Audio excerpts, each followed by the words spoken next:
9 years. 9 years she raised her child alone, wrapping her pain in each morning loaf of bread and teaching the boy never to ask about his father. 9 years she believed that man had chosen power over her. But today, when he walked through the door of her little bakery, his face as cold as stone, his eyes no longer recognizing her, the first thing he saw wasn't her, it was the boy behind the counter, and in a second, their whole world shattered.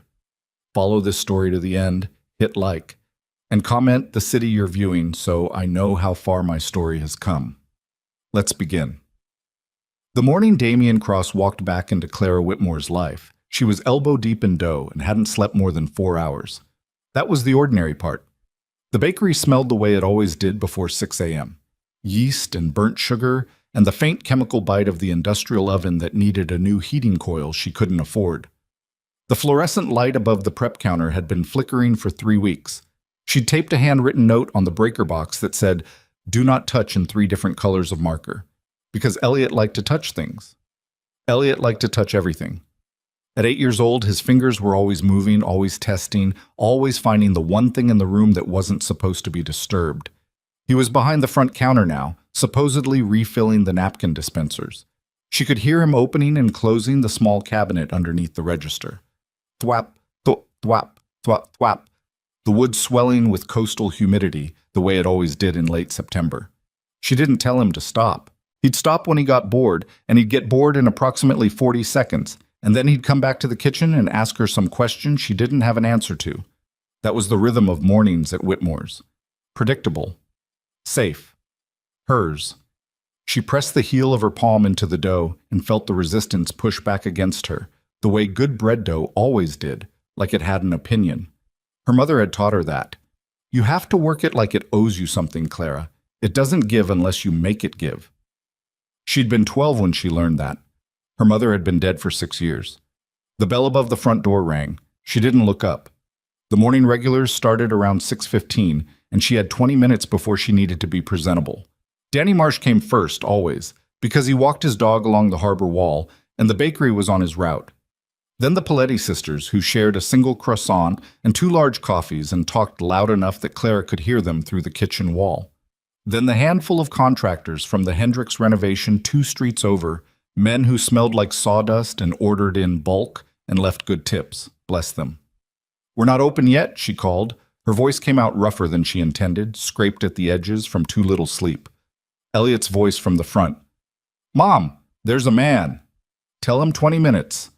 A pause. Then Elliot, again, quieter. "He's already inside." Clara wiped her hands on the cloth hanging from her apron strings. She stepped through the doorway between the kitchen and the front of the shop, pushing the swinging door with her shoulder because her hands were still floury, and she stopped. The man standing just inside the entrance was not Danny Marsh.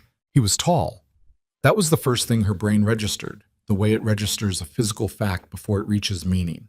Tall, broad through the shoulders, wearing a dark wool coat that looked like it cost more than her monthly equipment lease. His hair was shorter than she remembered, gray at the temples now. Not much, just enough to signal that time had passed for him too. His jaw was set the way she had spent 3 years trying to forget, like a decision already made. He wasn't looking at her, he was looking at Elliot. Clara felt something drop out of her chest. Not a feeling she had a name for. Something older and more animal than that. The sensation of a person standing at the edge of a height they didn't intend to reach. Elliot stood behind the counter with a fistful of napkins in one hand, staring at the man the way children stare at something they don't understand but aren't afraid of yet. He tilted his head to the left, a small, unconscious gesture. The same way his father used to tilt his head when he was reading something and deciding whether he believed it. She hadn't thought about that in years. She'd trained herself not to. "Elliot," she said. Her voice came out steady, which surprised her. "Go check on the first tray. It's not ready yet." "Go anyway." He looked at her. He was perceptive, her son. Too perceptive for 8, her friend Dottie always said, like he'd been born already paying attention to the room. He looked at the man once more, a quick sideways glance, and then he disappeared through the kitchen door. Clara didn't move from where she was standing. She kept the prep counter between herself and the man, which was instinct, not planning. "We're not open," she said. "I know." His voice was the same, lower than most men's. Careful with its weight. I saw the sign. And? I wasn't here for bread. She let that sit in the air between them. The fluorescent light flickered once, twice, then steadied. Outside the front window, the harbor was still gray with early light, the water flat and colorless. A gull called somewhere above the roofline. How did you find me? She asked. I wasn't looking for you, he said. She waited. That was all he said. I wasn't looking for you. As if that answered anything. As if that explained what he was doing standing in the middle of her bakery at 5:58 in the morning after 9 years of silence. Damien. She said his name flat, like a fact. I need you to leave. He didn't move. He looked at her then, finally, and she saw the calculation happening behind his eyes. The same thing that had drawn her to him when she was 19 and too young to understand what that kind of internal machinery cost a person. He was assessing, measuring, deciding what to say and what to keep. The boy, he said. Stop. Clara, I said stop. Her voice cracked on it. She felt the heat climb her neck and hated herself for it. You don't get to walk in here and... She stopped, pressed her lips together, looked at the floor, and then back at him. You need to go, right now. We don't open for 20 minutes, and when we do open, you still need to go because there's nothing here for you. He was quiet. He looked at the kitchen door, the one Elliot had walked through. He has my eyes, Damien said. She felt the words land like something physical, like a hand pressed flat against her sternum. Get out of my bakery. He left. She stood behind the counter and listened to the bell above the door, and then stood there for another 2 minutes after the sound of it had gone. Her hands were shaking. She pressed them flat on the counter and watched them until they stopped, and then she went back into the kitchen and pulled the first tray out of the oven with her bare hands for approximately half a second before the heat registered, and she grabbed the mitts from the hook and did it properly and set the tray down on the cooling rack and stood there breathing. Elliot was sitting on the stool in the corner, watching her. Who was that? He asked. Nobody. You know him. Elliot. Your hands were shaking. She turned to look at him. He had her coloring, lighter skin than she expected given everything, and her nose, which she'd always thought was too narrow. But his eyes were dark, much darker than hers. She had spent 8 years constructing explanations for that in the back of her head, explanations she never voiced because he'd never asked. His father's side, she told herself on the nights when the question surfaced without permission, just his father's side. I'm fine, she said. Finish the napkins. I finished the napkins. Then, she exhaled, then go upstairs and get ready for school. He slid off the stool without arguing, which meant he'd seen enough to know not to push. She waited until she heard his feet on the stairs before she sat down on the stool herself and put her face in her hands. Damien Cross was in Ashford Bay. He had looked at her son. She had 18 minutes before Danny Marsh walked through the door with his dog. She stood up, washed her hands, and started on the second tray. Tick. Damien sat in the rental car parked 1 block from the bakery and did not start the engine. The harbor was coming alive around him. A fishing vessel moving slow through the channel, its running lights still on in the gray morning. A man in orange waders hosing down a dock. The particular quality of light in a coastal town at early morning, flat and diffuse, like the world hadn't committed to anything yet. He looked at his own hands on the steering wheel. He'd been in Ashford Bay for 36 hours, technically. A business meeting with a property developer named Hadfield. Something that should have taken an afternoon and turned into a 2-day negotiation because Hadfield was the kind of man who made everything difficult on principle. Damien had driven down the main street the previous evening looking for a place to eat something that wasn't from the hotel's overpriced room service, and he'd seen the bakery through its lit window, the sign painted on the glass. Whitmore's. He'd kept driving. He'd made himself keep driving. He was not, had never been, a man who believed in accidents. Everything had a cause. Every effect had a line running backward to a decision someone made. He did not walk into bakeries by accident. He did not do things by accident. So when he'd parked the car this morning and gone inside, he had already known some part of what he might find. He just hadn't let himself know that he knew. The boy's eyes. Dark. Very dark, almost black in certain light. The kind of eyes that made people look twice. And the way he'd tilted his head. The exact angle, the exact stillness, like watching a photograph of something Damien had only seen in mirrors. He pulled out his phone and called Marcus. Marcus answered on the second ring, which meant he was already awake, which was not unusual. Marcus had not slept past 5 a.m. in the entire 11 years Damien had known him. "I need a name check," Damien said. "A woman, Clara Whitmore, Ashford Bay. She runs a bakery on Harbor Road." A pause. Marcus didn't ask why. He never asked why. "Timeline? Whatever you can get. I need to know when she moved here, whether she was here before, who she was before." He stopped.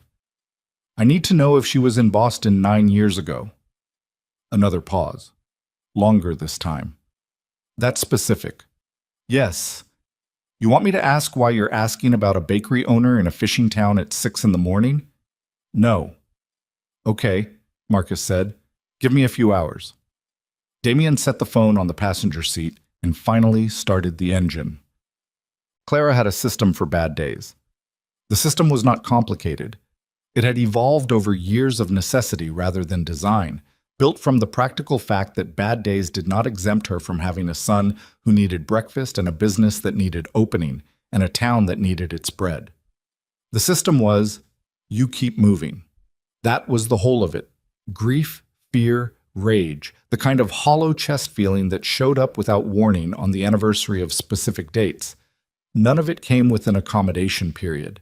You kept moving because Elliot needed to see someone who kept moving. Because the alternative was staying still. And staying still was how she'd spent the first year after Damien disappeared. And she had promised herself, on a wet November morning in a Boston apartment with a positive pregnancy test on the bathroom floor, that she would never do that again. She walked Elliot to the end of the street at 7:30. The school bus came at 7:40, and she always walked him to the corner, rain or otherwise. He carried his backpack on one shoulder instead of two, which she had been correcting for 3 months without success. He walked with his chin slightly down, watching the sidewalk, in the particular way of a child who was thinking about something too large for the available space. "Mom," he said, halfway to the corner. "Yeah." "Is that man going to come back?" She kept her pace even. "No." "How do you know?" "Because I told him to leave." He considered this with the gravity of someone for whom the logic did not quite compute.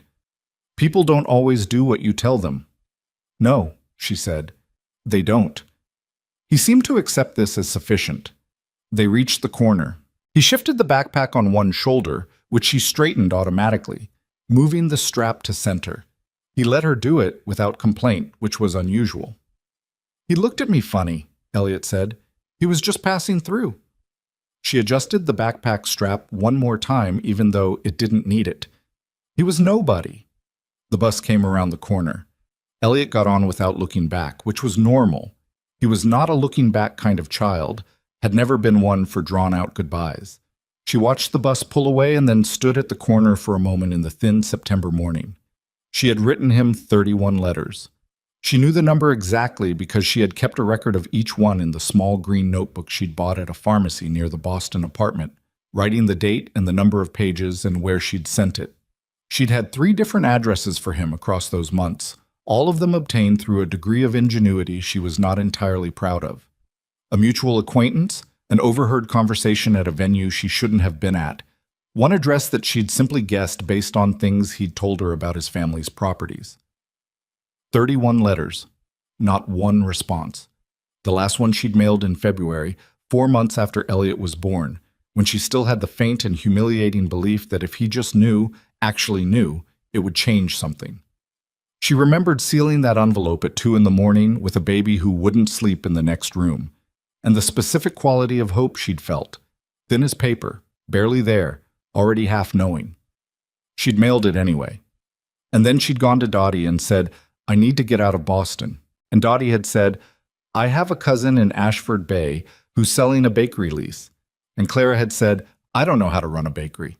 And Dottie had said, "Your mom ran one for 20 years and you grew up in the kitchen, so yes you do. You just haven't admitted it yet."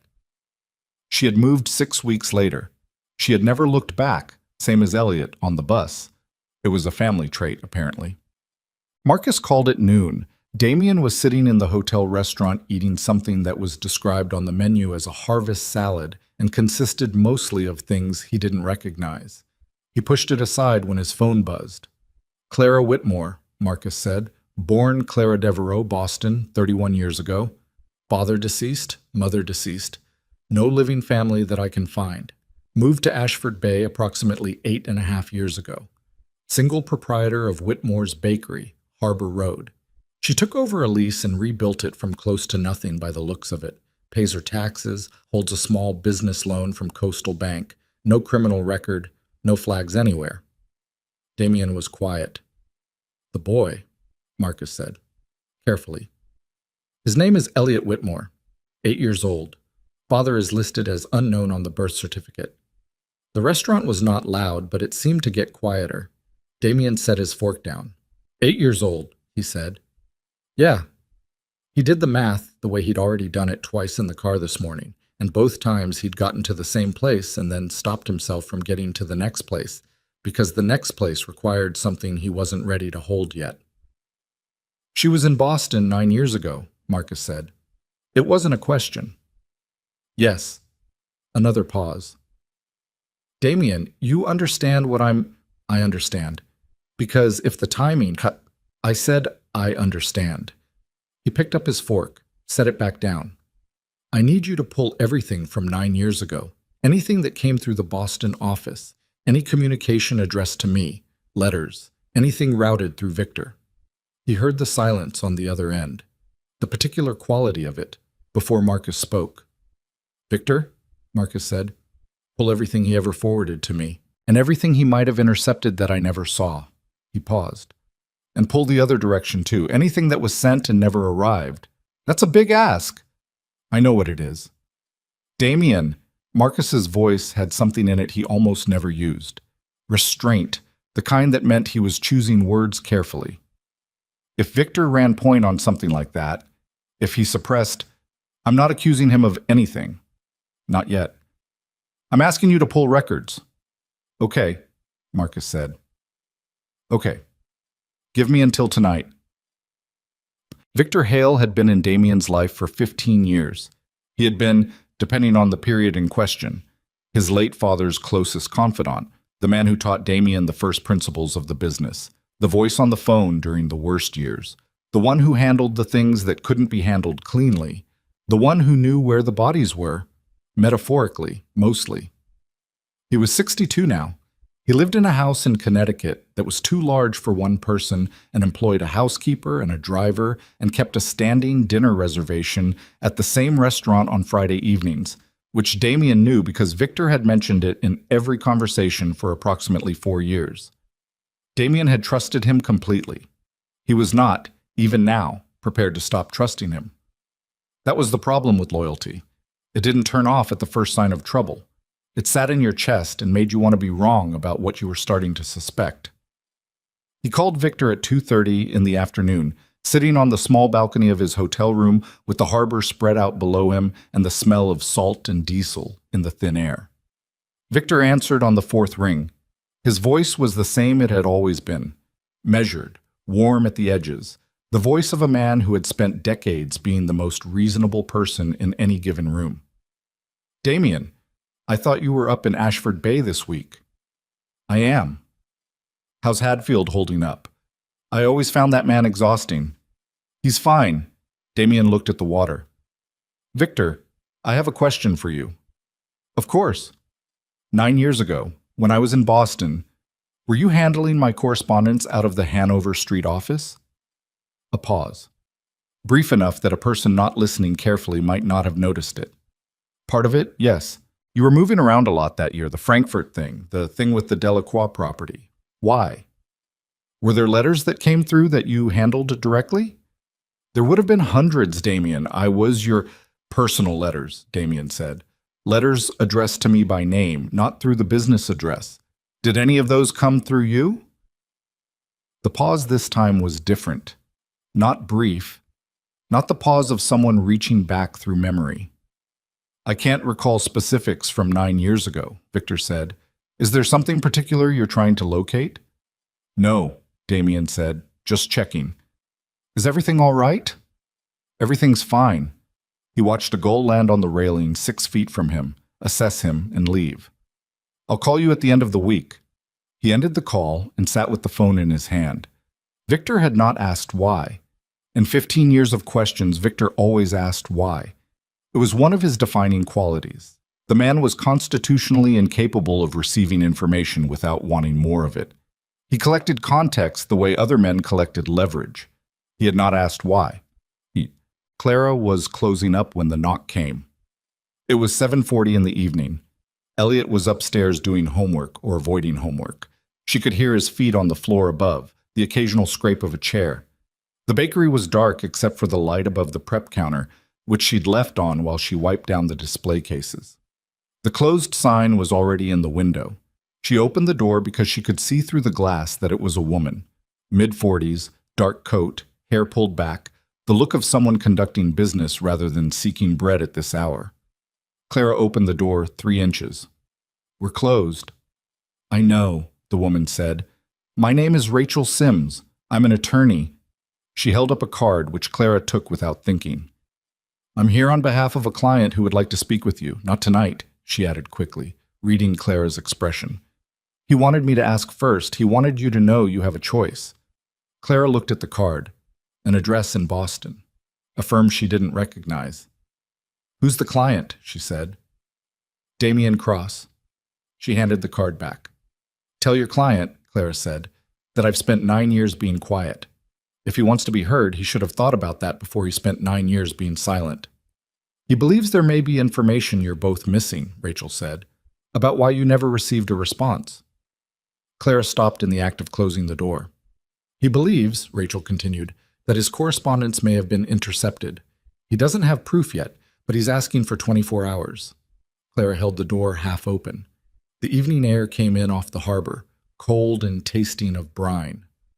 He wants 24 hours, she said flatly. He understands if you say no. She stood there. She could hear Elliot's chair scraping above her. She thought about 31 letters. She thought about the notebook with the dates and the page counts. She thought about standing at the mailbox on Clement Street in the rain on a Tuesday in February, watching the envelope fall in, telling herself it was the last one, knowing it wasn't. 9 o'clock tomorrow morning, she said. Here. Not his hotel, not his lawyer's office. Here. He comes alone, or he doesn't come at all. I'll let him know, Rachel said. Clara closed the door. She stood in the dark bakery for a moment and pressed her forehead against the cool glass of the door and closed her eyes. Through the floor above her, she could hear Elliot's feet, his chair, the particular sound of a child living his life without knowing what was happening beneath it. 24 hours. She had given him 24 hours. She pushed off the glass and went back to wiping down the display cases, and she made herself keep her hands steady, and she did not let herself think about what it would mean if he was telling the truth about the letters, about what that would require her to rebuild of the story she had spent 9 years living inside of.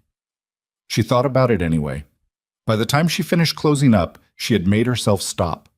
By the time she climbed the stairs to check on Elliot's homework, she had made herself stop again.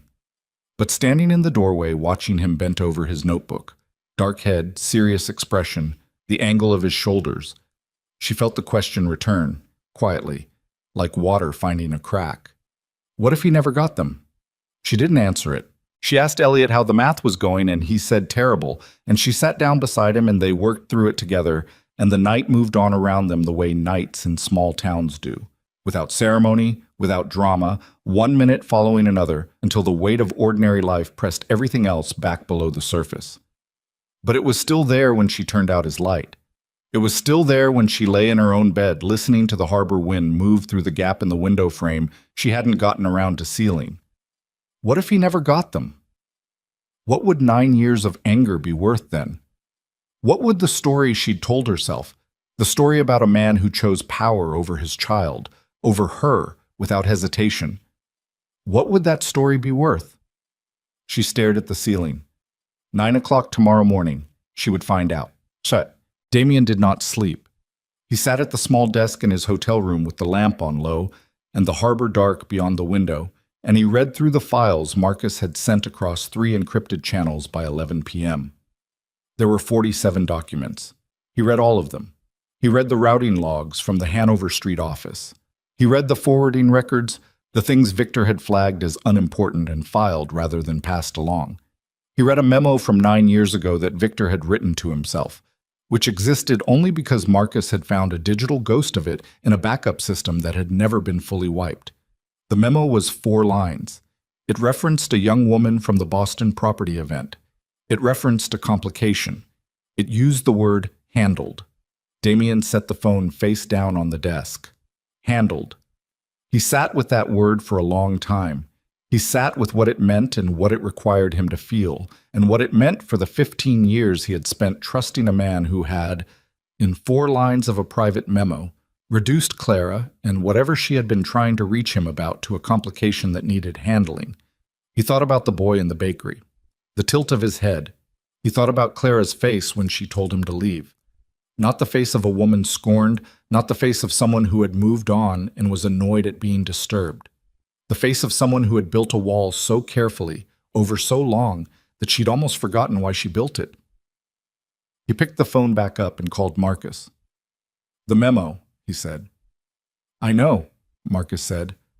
"How much does Victor know about me being here?" "He knows you're in Ashford Bay for the Hadfield meeting. He doesn't know—" Marcus paused. "He doesn't know what you found. Yet." "Yet," Damien said. "He's not stupid, Damien. You asked about correspondence from 9 years ago. He's going to— I know what he's going to do." He looked at the window, the harbor, the flat black water. "I need you to move carefully," Damien said. "I need you to start pulling everything he has access to, and I need you to do it in a way that doesn't look like pulling. Can you do that?" "Yes," Marcus said. "But Damien, when he realizes— I know. He's not going to just let this go. If he hid something this significant for this long, he's going to—" "I know," Damien said again. Quieter this time. "I know exactly what he's going to do." He ended the call. He thought about 9 o'clock in the morning, a small bakery on Harbor Road, a woman who had every reason in the world not to trust him and was letting him in anyway, probably against her better judgment, probably because she needed to know as badly as he did. He thought about what he was going to say. He thought about Elliot. He didn't sleep. And 300 miles south, in a house in Connecticut that was too large for one person, Victor Hale sat in his study and looked at a phone he hadn't picked up yet, and the expression on his face was the expression of a man running very careful calculations about how much time he had left before everything he had buried came back to the surface. He had always known this day was possible. He had simply bet that possible was not the same as inevitable. He picked up the phone. He did not call Damien. He called someone else entirely. A number he kept in a separate device, a name that didn't appear in any directory connected to him. The call lasted 40 seconds. He gave an address. He gave a name. 2 names, actually. Clara Whitmore, Ashford Bay. He set the phone down and looked at the dark window of his study and felt nothing in particular, the way a man feels nothing when he has done a difficult thing so many times that the difficulty has worn smooth. He had made harder calls than this. He told himself that. He almost believed it. Claire was already awake when her phone buzzed at 6 a.m. She had not slept either, though she didn't know that yet about Damien, that they had both lain awake through the same dark hours on opposite ends of the same unanswered question, 9 years too late and 1 morning too early. She read the message. It was from a number she didn't recognize. "Leave Ashford Bay. Take the boy. Don't wait until morning." She stared at it for a long time. Then she got up, went downstairs, and started the ovens. She was not leaving, but she was no longer certain that 9 o'clock tomorrow morning was going to arrive the way she had planned. Claire did not call the police. She stood in the kitchen at 6:14 in the morning with the anonymous text on her phone screen and the ovens warming behind her, and she thought about calling the police, and then she thought about what she would say. "A stranger told me to leave town." She imagined the conversation. She put the phone face down on the counter. She had lived in Ashford Bay for 8.5 years. She knew Officer Trent, who came in on Thursdays for the sourdough and once helped her carry a broken display shelf to the dumpster. She knew the station had 4 full-time officers and 1 part-time deputy who was also a licensed electrician. She knew that whatever Damian Cross had brought with him to this town was not something Officer Trent was equipped to handle. She pulled the first tray and started shaping the morning rolls. Her hands worked without her permission, which was the whole point of having done something 10,000 times. The body kept going while the brain ran its separate emergency. She pressed and folded and set each roll on the parchment and thought about the text. Leave Ashford Bay, take the boy. Not threatening exactly. Not I will hurt you. More like a warning from someone who thought they were doing her a favor, which was in some ways worse, because it implied that whoever sent it understood what was coming. At 6:45, she heard Elliot's alarm go off upstairs. The muffled electronic beep, then silence, then the beep again because he always hit snooze once, exactly once, before getting up. She had set his alarm for 7 since he was 5, and the pattern had never changed. She found that consistency more comforting than usual this morning. She went to the bottom of the stairs. Elliot? I'm up. I know you hit snooze. A pause. I'm up now. She went back to the kitchen. So, Damian arrived at 8:57. He came alone, the way she'd asked. No Rachel Sims, no Marcus, no driver. Just him in the dark wool coat and the early morning gray light, standing outside the door until she unlocked it herself and stepped back to let him in. He crossed the threshold without touching the frame, without looking around at the space the way most people looked around when entering somewhere new. He looked only at her. Thank you, he said. Don't, she said. Sit down. She gestured to the 2 chairs she'd pulled from the back and placed near the front window. Not the cafe tables, she hadn't set those up yet, hadn't opened, wouldn't open until this was done. He sat in the chair nearest the door. She sat in the other one with the counter behind her and the window to her left, the harbor gray and flat beyond the glass, and she crossed her arms and looked at him. He looked tired. She noticed that against her will. He looked like a man who had spent the night doing something that cost him. You said there was information I was missing, she said. Start there. He reached into the inside pocket of his coat and removed a phone. He set it on the small table between the 2 chairs, screen up, and slid it toward her. She looked at it without picking it up. Marcus pulled records from my Boston office, he said, from 9 years ago. There are routing logs from the mail handling system. We had a physical office on Hanover Street. Correspondence was sorted and forwarded to me through a staff coordinator. He paused. Through Victor Hale. He was my family advisor. He managed everything that was considered low priority. She kept her eyes on the phone. And there's a gap in the logs, Damian said. Personal correspondence addressed to me by name, flagged as non-business. It should have been forwarded. There are 31 entries logged as received and flagged, 0 forwarded. She heard the number and stopped breathing for approximately 2 seconds. 31, she said. Yes. She looked up at him. You knew the number. Marcus counted the log entries. That's how many I sent, she said. Her voice came out stripped down, no particular feeling attached yet, the way extreme things sometimes sounded. Flat, factual, like she was reporting weather. 31. I kept a record. Damian said nothing. He was watching her with an expression she recognized from 9 years ago, the one that meant he was holding something together by force of will and not letting it show, except that the holding itself was showing. There's also a memo, he said. Victor wrote it to himself, 4 lines. It references a young woman from a Boston event. It references he called it a complication. He stopped. It says handled. The word sat between them like something with weight. Clara picked up the phone. She looked at the documents Marcus had sent. The routing logs, the column of dates, the 31 entries in a row with their flag codes and their 0 in the forwarded column. She looked at the memo. She read the 4 lines. She set the phone back on the table. She pressed her hands flat on her thighs and looked at the window. I want to be angry at you, she said. You should be. I am, she said. I'm angry at you, just not for the reason I thought. She exhaled through her nose. 9 years I thought you knew. I thought you got a letter that said, I'm pregnant. I need you. Please come back, and you just Made a choice. I built my whole... She stopped, started again. I built my whole understanding of what happened around you making that choice. And now you're sitting here telling me I never got them, he said. Clara, I never got a single one. I know, she said. I can see that. I can see the logs. She looked at him. That doesn't fix 9 years. No. It doesn't give Elliot back his... She stopped again. Her jaw tightened. She was not going to do this here, not in the front room of the bakery at 9 in the morning. She had spent 8 years not doing this in front of people, and she was not starting now. It doesn't fix anything. I know that. Then what do you want? Her voice came out sharper than she intended, which was probably accurate anyway. You found the logs. You know Victor hid the letters.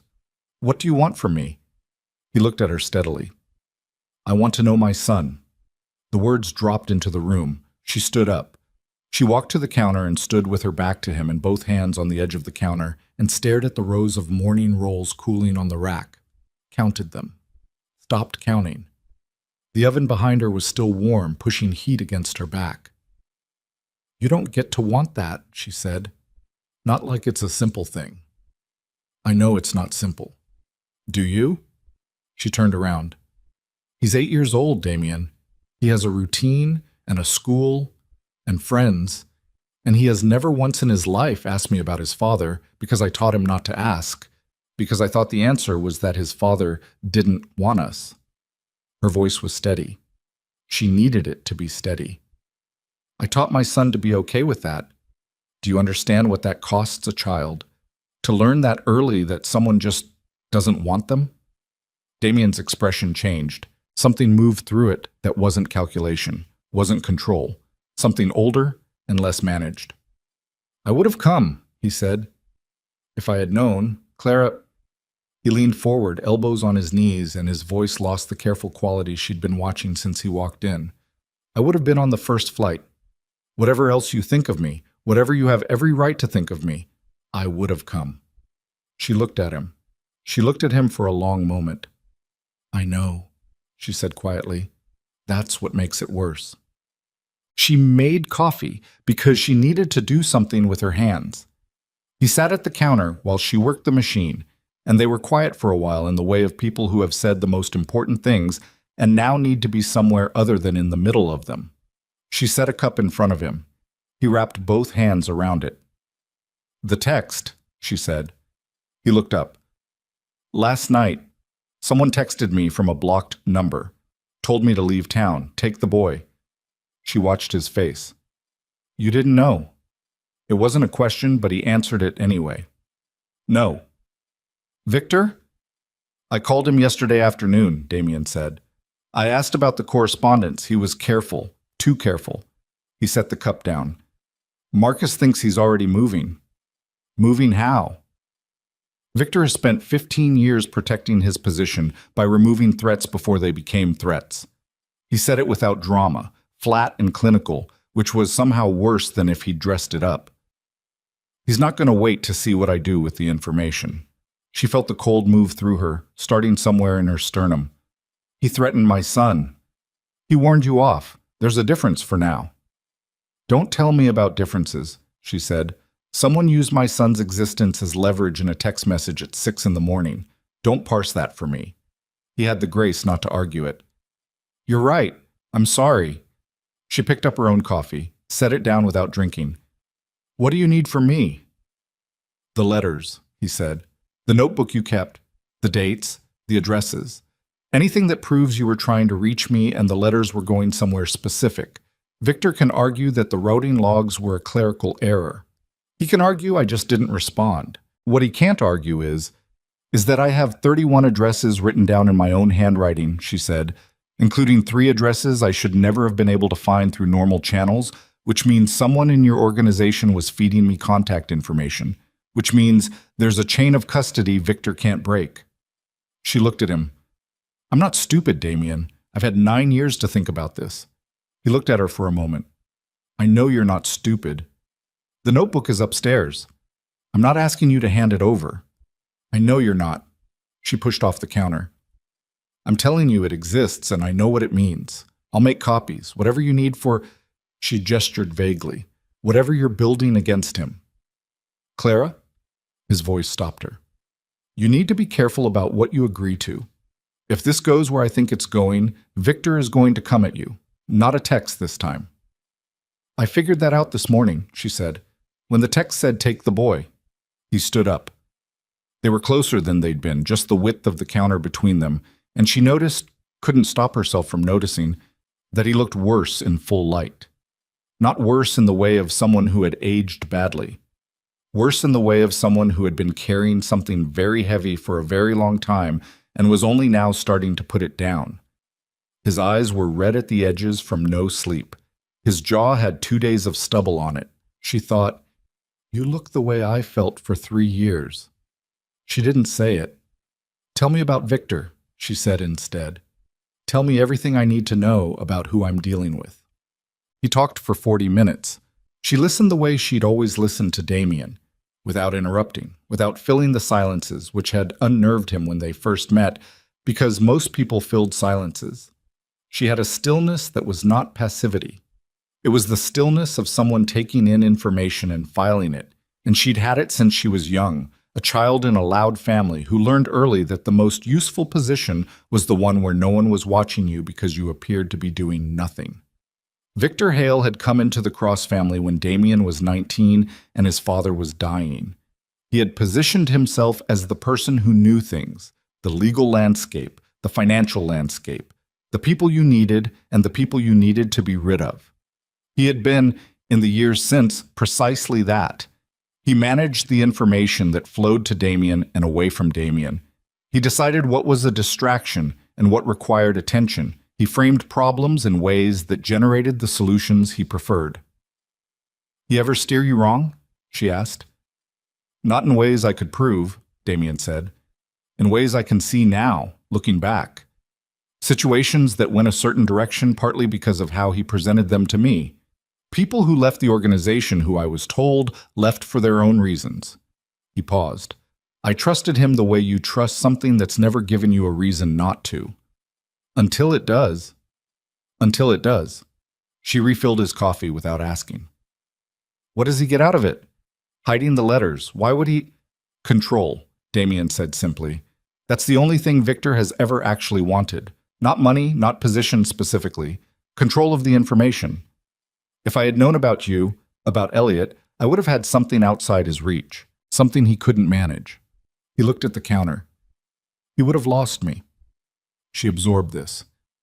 "He hid my son's existence from his father to maintain a business relationship. It's more than a business relationship to him. I think, in his way, he—" Damien stopped, started again. "I think he believed he was protecting me. From the distraction of a family, from what he would have called an exposure point. He called my pregnancy a complication," Clara said. 4 lines, handled. "Yes. How old is he now?" 62.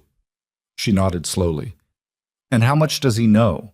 About you being here, about what Marcus found?" "He knows I asked about the correspondence. Marcus thinks he's already started to move resources." Damien's voice tightened. "Victor is not the kind of man who waits for confirmation. He decides something is a threat and he acts on the decision. He would have made the call to send you that text within hours of my question yesterday." "So he's scared," she said. "He's efficient," Damien said. "There's a difference." She remembered what she'd said earlier. "Don't parse that for me," and almost said it again and didn't. "Is Marcus safe?" she asked. Damien looked at her.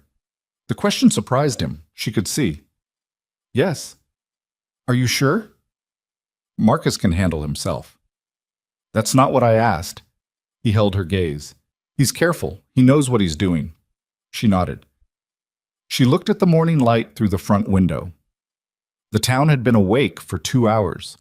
Through the glass, she could see Danny Marsh on his usual route, which meant it was somewhere past 9:30, and she'd kept the closed sign up, and she would be fielding questions about that from at least 4 regulars tomorrow. None of that mattered right now. "I need to pick Elliot up at 3, she said. "I need him to come home to something normal. I need today to look like a normal Tuesday from his angle." She looked at Damien. "Can you guarantee me that?" "Today?" "Yes." But not tomorrow.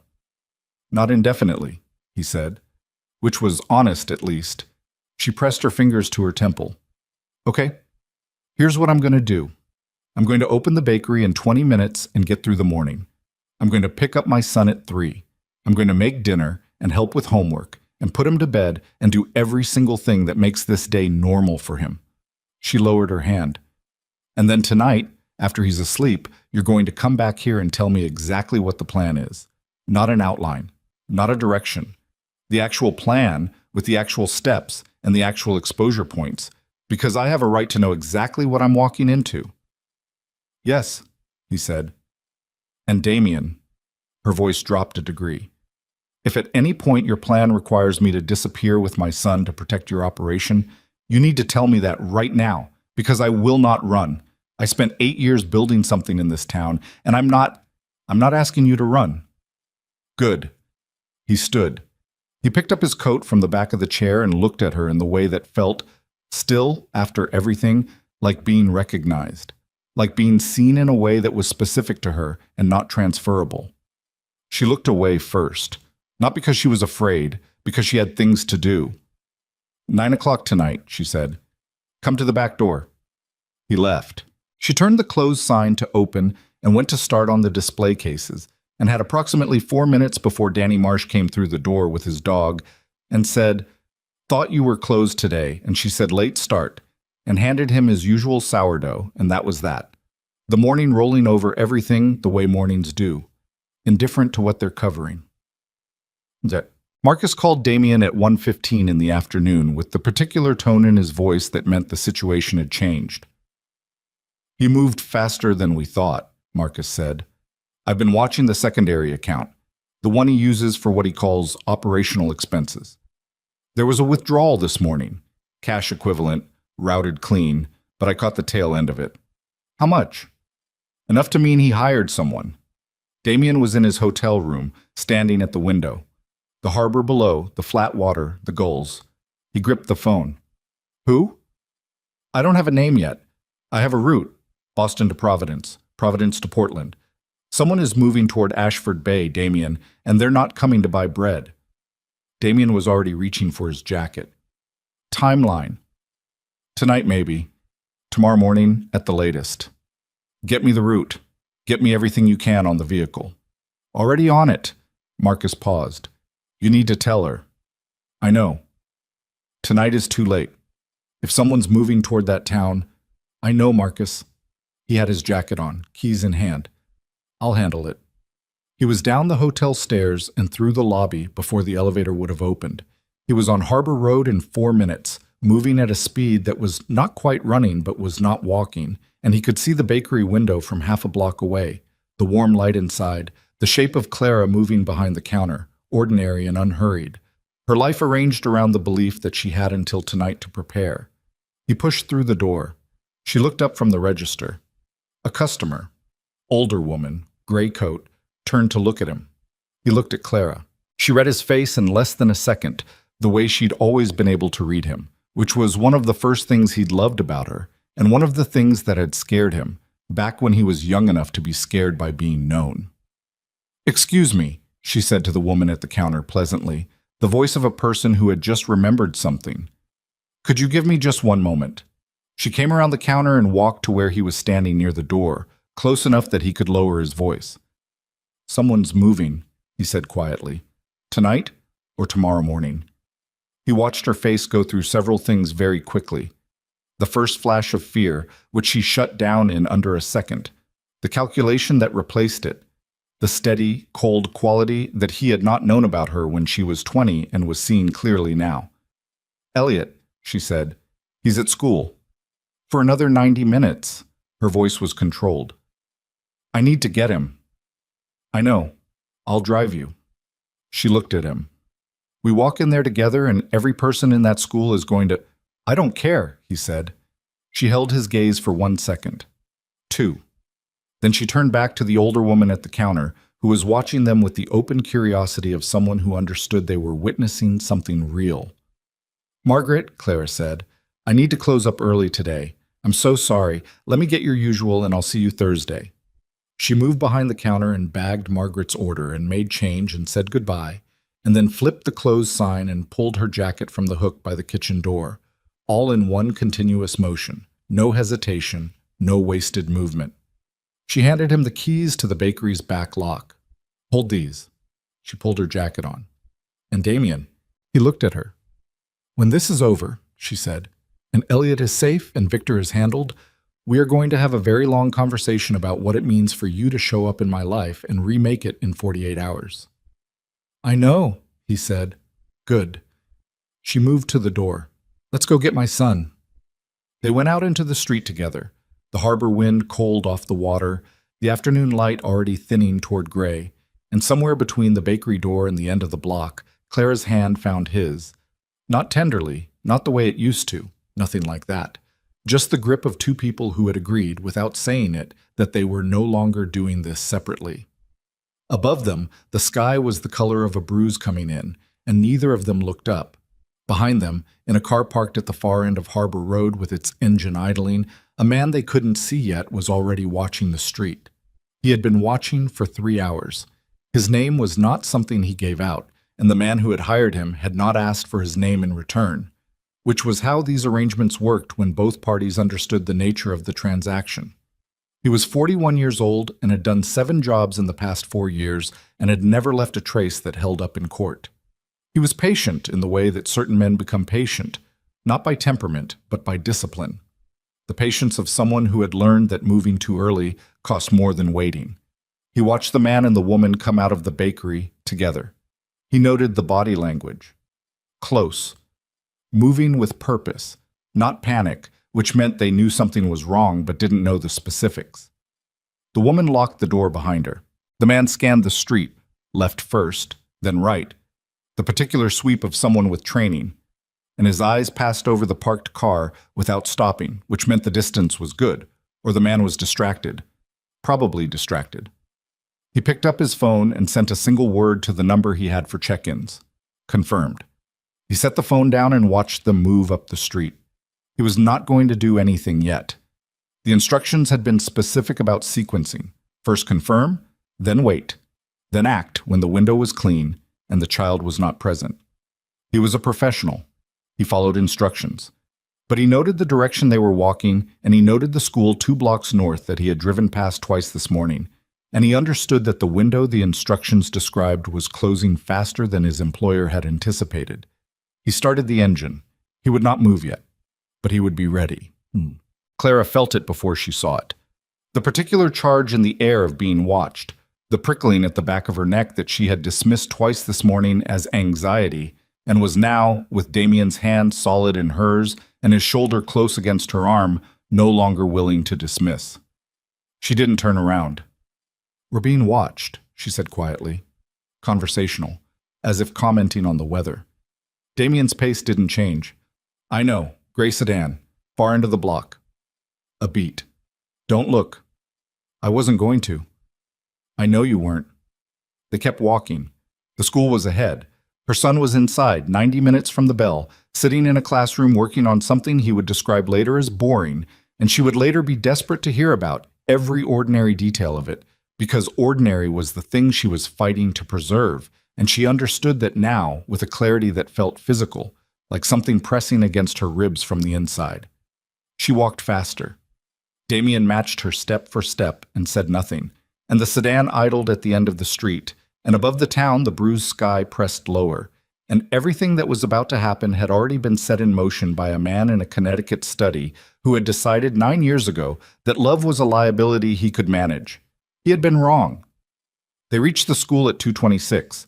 Damien pulled the door open and Clara went through first, and the woman at the front desk, young, round-faced, a lanyard with a cartoon sun on it, looked up with the reflexive smile of someone whose job required reflexive smiling, and the smile adjusted slightly when she registered 2 adults moving with the particular urgency of people who were not here for a scheduled pickup. "I need my son," Clara said. "Elliot Whitmore, the 3rd grade, Mrs. Patton's class. School doesn't dismiss until I need him now." Clara put both hands flat on the desk. Not aggressive, precise. "Family emergency." I'm his mother, I'm on the approved list, and I need him pulled from class right now. The woman looked at Damien. He said nothing. He was standing slightly behind Clara and to her left, facing the front entrance, watching the glass doors. Let me call down to Mrs. Patton, the woman said, reaching for the phone. Thank you, Clara said. She stepped back from the desk and stood next to Damien. She spoke without turning her head. The sedan moved. I know, it came up 2 blocks. He kept his eyes on the doors. We have time. How much time? Enough. Damien, how much time? 20 minutes, maybe more. He glanced at her. He's not going to move on a school. You said he was a professional. Professional means patient. Patient means he waits for a clean window. His jaw tightened.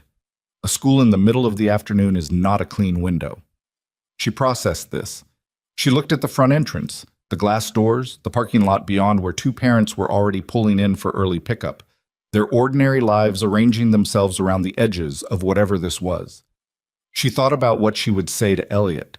She thought about his face when he came through the door, the slight suspicion, the quick read of the room that he'd been doing since he was 3. He was going to know something was wrong. She would deal with that. The door to the inner hallway opened, and Elliot came through it with his backpack on both shoulders for once.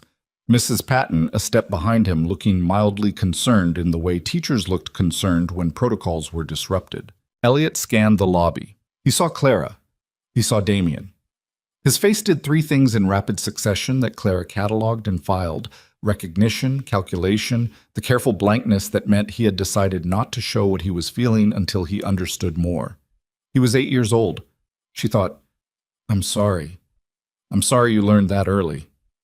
Hey, buddy, she said. Normal voice. Change of plans today. We're heading out.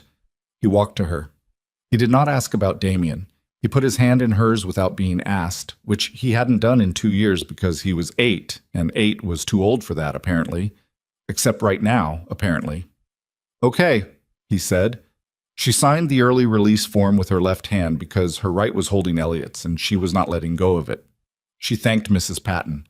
She walked to the door with Damien moving behind them, and she pushed through into the cold afternoon and the parking lot and the thin gray light. My car is on Clement, Damien said quietly. 1 block north. I know where Clement is. Don't look back. Mom, Elliot said. Why can't we look back? We're in a hurry. Why? Elliot. Okay. They walked north. Clara kept her pace measured. Not slow, not the run every instinct was screaming for, because running was visible and visible was the thing they couldn't afford. She felt Damien close behind them, felt the way he moved, the particular alertness of it, and she felt something she hadn't expected to feel, which was safer. Not safe. Just safer. The difference between a degree of danger and a lesser degree, which was not comfort but was something. They reached the car. Damien unlocked it. Clara put Elliot in the back and got in the front, and Damien was already starting the engine before his door was fully closed. Elliot said from the back seat, Is that man following us? Clara turned around. What man? The gray car. Elliot was looking out the rear window with the matter-of-fact tone of someone reporting a weather observation. It was parked on your street this morning. I saw it when I got on the bus. It's on this street now. The car went quiet. Damien met Clara's eyes in the rearview mirror. How do you know it's the same car? Clara said carefully. It had a crack in the left side mirror, Elliot said, shaped like a V. I remember it because I thought it looked like a bird. Clara turned forward. She looked at Damien. Drive, she said. Say, Marcus called while they were moving. Damien had the phone on speaker, volume low, his eyes on the road and the mirrors. Elliot had been given Clara's phone to look at, which he accepted with the solemn concentration of a child who understood a distraction when he was offered one. The name is Garrett Poole, Marcus said. Freelance. He's been used by 3 different clients in the past 5 years, all high net worth disputes. He doesn't kill. A pause, waited. He acquires. He applies pressure. He creates situations where people decide it's in their best interest to disappear quietly. Victor sent a fixer, Damien said. Victor sent a message, Marcus said. Pool is the message. The message is, I know where you are, I know what you love, and I will make this very simple for you if you let me. Clara stared out the windshield at the road unspooling ahead of them. The town was thinning at the edges, the harbor behind them now, the coastal road stretching north through scrub and thin pine. Marcus, she said, where is Victor right now? A beat. Connecticut, his house. Can you keep him there? Clara, can you keep him there? Can you get someone to watch him, to document what he does, to make sure he doesn't move those records before Damien can get to them? I have someone, Marcus said slowly, but this is moving faster than... I know how fast it's moving, she said. I have my son in the back seat. I know exactly how fast it's moving.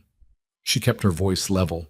She was aware of Elliot 2 feet behind her, the glow of the phone on his face, the way children absorb what they're not supposed to. Do you have enough on Victor right now to take to someone with authority? Or do you need more? I need the notebook, Marcus said. Combined with the routing logs, the notebook gives us a chain. Damien's testimony about what Victor told him at the time gives us intent. But to take it to anyone official, we need... He stopped. We need Victor to do something actionable. The memo is borderline. The logs are circumstantial. A jury could be convinced, but a prosecutor wants something cleaner. He sent a fixer to my town, Clara said. I know. To my son's school. I know, Clara, I'm sorry.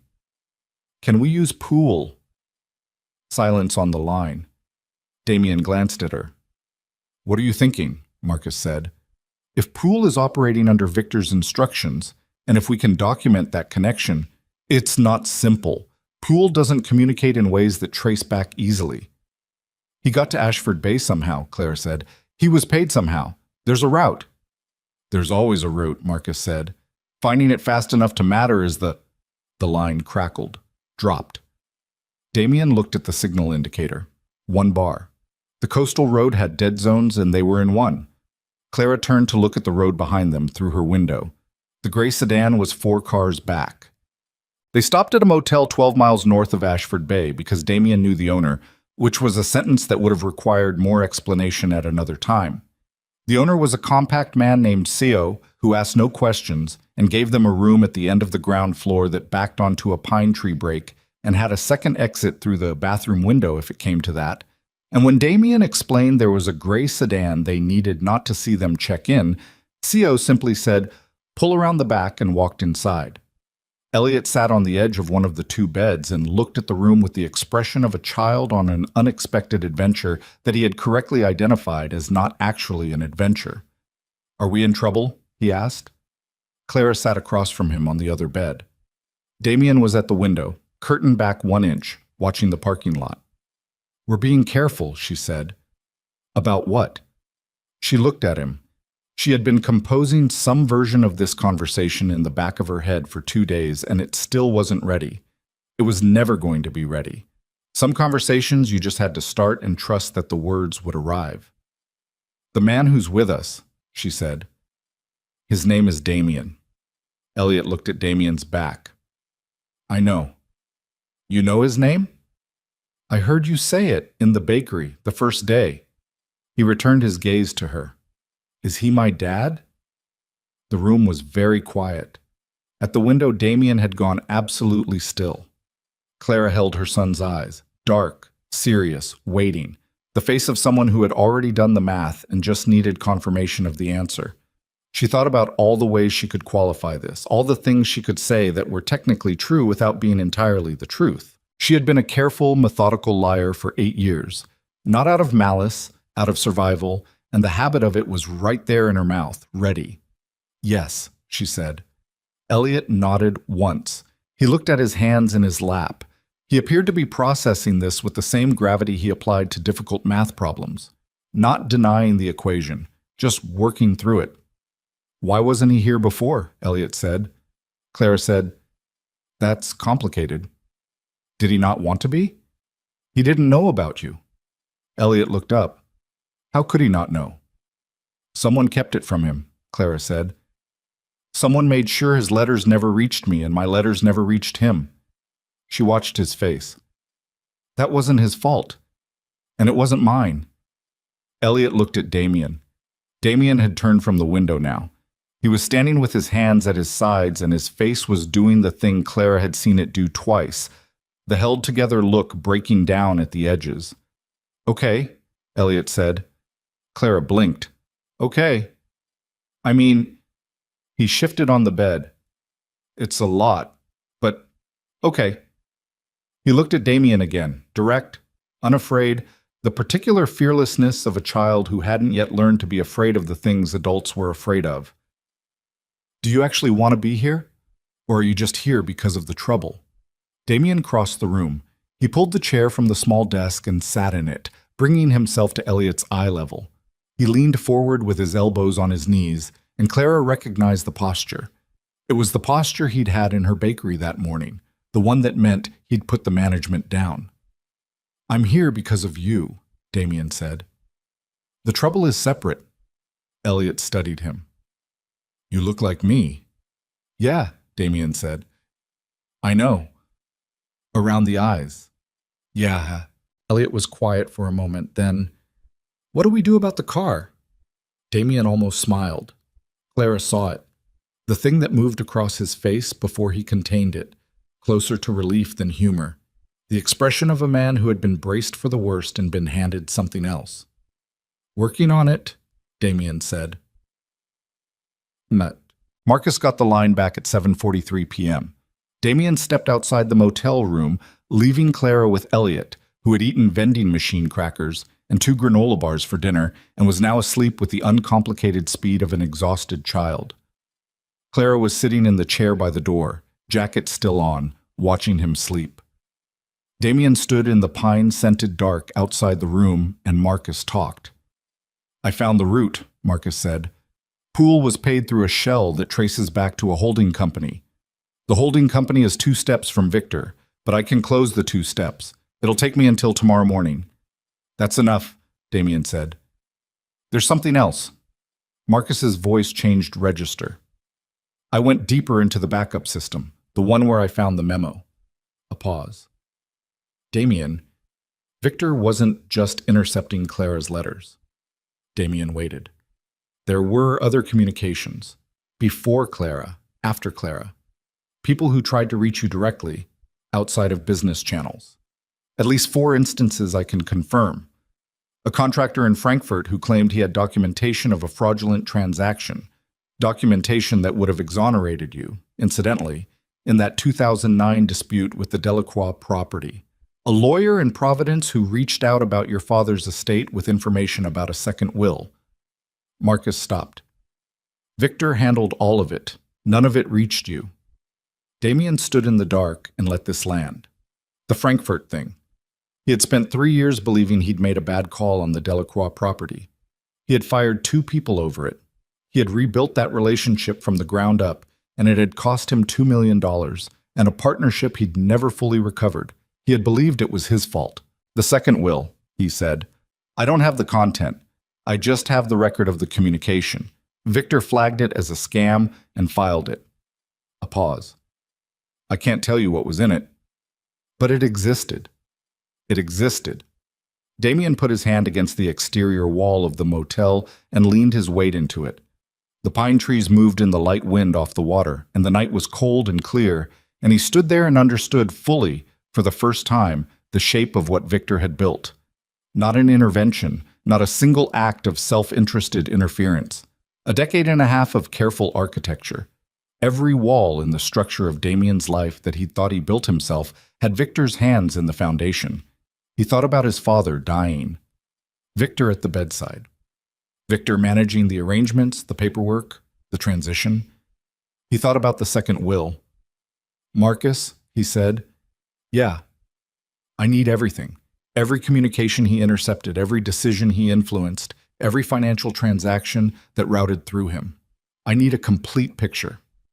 His voice was very steady. He noticed that about himself, the way a person notices something from a distance. And I need it documented in a way that survives a legal challenge. I know what you need, Marcus said. I'm building it. Another pause. Damien, When you go after Victor, and I know you're going after Victor, you need to understand that some of what he did is going to implicate you. Not directly, but the picture he constructed, the decisions he steered, some of them are going to look like your decisions because officially they were. I know. You could lose. I know what I could lose. You could lose a significant amount of what you've built. Marcus. Damien was quiet for a moment. Look up what I have and tell me honestly, how much of it do you think was actually built the way I thought it was? A very long pause. I'll have the documentation by morning, Marcus said. Damien ended the call.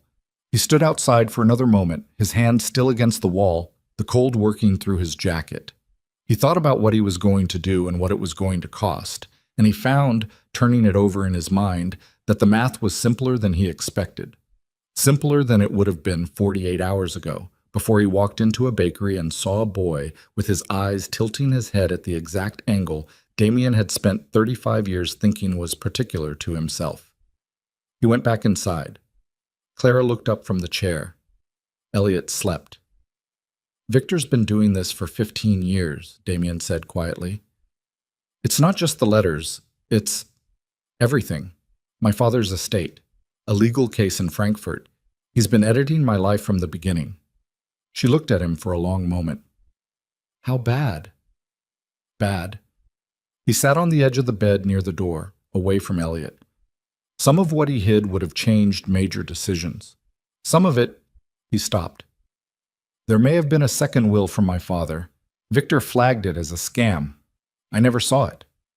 Clara's expression didn't change on the surface. Underneath it, something moved.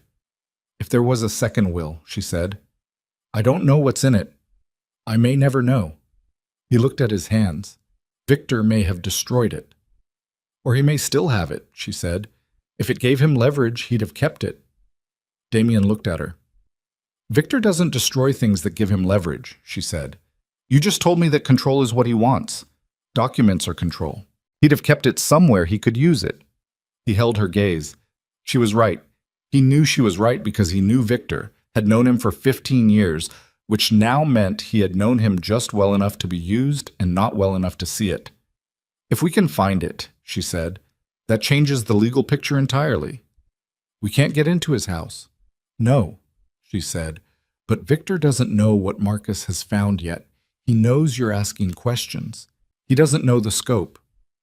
She shifted forward in the chair. If he believed you were close to exposing the letters but didn't know about the will, he might move it, try to protect it. Which would show us where it is. Which would show you where it is. She held up one finger. I'm not a chess player, Damien. I'm a baker with a kid and a notebook full of dates. But I know what a man running scared looks like because I spent 9 years being scared myself. And scared people move the things they can't afford to lose. Outside, a car moved through the motel parking lot. They both went still. The headlights swept the curtain and moved on. Elliot slept through it. Damien looked at the boy, at his son, the word still new enough to feel physical, and then back at Clara, and said, When Marcus finishes the documentation, I'm going to call Victor. I'm going to let him know the scope of what I have. You'll push him to move the will, if it exists. And Marcus watches where it goes. Yes? She sat back. She looked at the ceiling for a moment. This is a very large thing you're asking me to be part of. I know. I didn't agree to be part of dismantling your entire operation. I know that too. But he threatened my son. She said it simply, without heat. Whatever else this is, whatever the legal complications, whatever you lose, whatever this costs, he put a man with a cracked mirror on my son's school street. She lowered her gaze from the ceiling and looked at Damien with the flat, cold clarity he was beginning to understand was the most dangerous thing about her. So tell me what you need me to do, he told her. She listened without interrupting.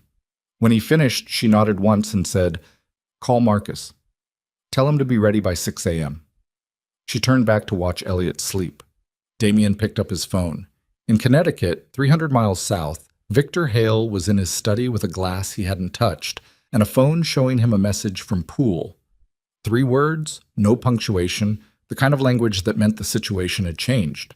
And he was already understanding, with the cold competence of a man who had spent 15 years anticipating problems, that the window he had been managing had finally broken, that Damien was no longer asking questions he could deflect, and that the thing he had kept buried the longest, the thing in the safe behind the painting in the upstairs hallway that he had not touched in 9 years, was now the only card he had left, and also the most dangerous one. And his hand was moving toward his phone to call the one person he trusted with its location when the lights in the driveway came on, which meant someone had tripped the motion sensor, which meant someone was already there. He stood up from the desk. The glass tipped, and he caught it without looking, muscle memory, and set it down precisely and moved to the window without turning on any additional lights. The driveway sensor light threw a yellow cone across the gravel. Empty. No vehicle. A deer, possibly. The tree line was dark beyond the lawn. He stood at the window for 30 seconds. Nothing moved. He went back to the desk and picked up the phone and called Poole's number. It rang 4 times and went to voicemail, which Poole never did. Poole answered calls. Poole's entire professional value rested on being reachable, which meant either the phone was dead or Poole had made a decision to go dark, and neither of those options were comfortable. He put the phone down. He thought about the safe upstairs. He thought about what Clara Whitmore had said to Rachel Sims. He had a contact at the law firm, had always had a contact there because Victor had contacts everywhere. That was the whole point. And what she'd said was, tell him the love he thought was gone was only separated by a lie. He had heard that and understood Damien had found the routing logs. What he had not anticipated was that Damien would find the memo. Marcus was better than Victor had calculated. He had miscalculated Marcus. That was the first real mistake he'd made in 15 years, and the recognition of it sat in his chest like a stone. He went upstairs. The painting was a seascape, oils, nothing valuable, chosen specifically because it was nothing valuable. He lifted it from the wall and set it on the floor and pressed the 4-digit code, and the safe opened. Inside, documents, 2 passports, cash in 3 currencies, and a sealed envelope he had placed there 9 years ago and had not opened since. The envelope contained a letter and a document. The document was 11 pages. It was his father's second will, the real one, the one that restructured the inheritance in ways that would have changed the power arrangement entirely, that would have left Victor with a ceremonial role rather than an operational one, that Edward Cross had signed in the last clear month of his life before the medication had taken his lucidity. Victor had told the lawyer it was a forgery. He had kept the original. He held the envelope and stood in the upstairs hallway of his too large house and understood that Damien was not asking questions anymore. Damien was building a case and Marcus was feeding it. And somewhere in a motel north of Ashford Bay, a woman who had spent 9 years being quiet had just decided to stop being quiet. He had one move left. He picked up the second phone. And downstairs, the front door opened with the quiet precision of a man who had been given a key by someone Victor had trusted. And Marcus's voice came from the bottom of the stairs, very calm, very clear. Don't touch the envelope, Victor. It's already been photographed. Victor stood in the hallway with the evidence of everything he had done in his hands and nowhere left to put it. Marcus had not come alone. That was the first thing Victor understood, standing at the top of the stairs with the envelope in his hand and the safe open behind him. The front door had opened too quietly for one person. One person always brought noise, the small adjustments of a body navigating an unfamiliar space. This was the sound of people who had practiced moving without sound. 2 men came through the hallway below, Marcus behind them. All 3 looked up at Victor with the particular patience of people who had already decided how this ended. Come downstairs, Marcus said. Victor did not move. He looked at the envelope in his hand. He thought about the second phone in his jacket pocket, the number he'd been about to call, the person on the other end who could make certain problems disappear. He thought about the distance between his hand and his pocket. Don't, Marcus said. Quietly. He hadn't raised his voice. He didn't need to. Victor came downstairs. They put him in the study.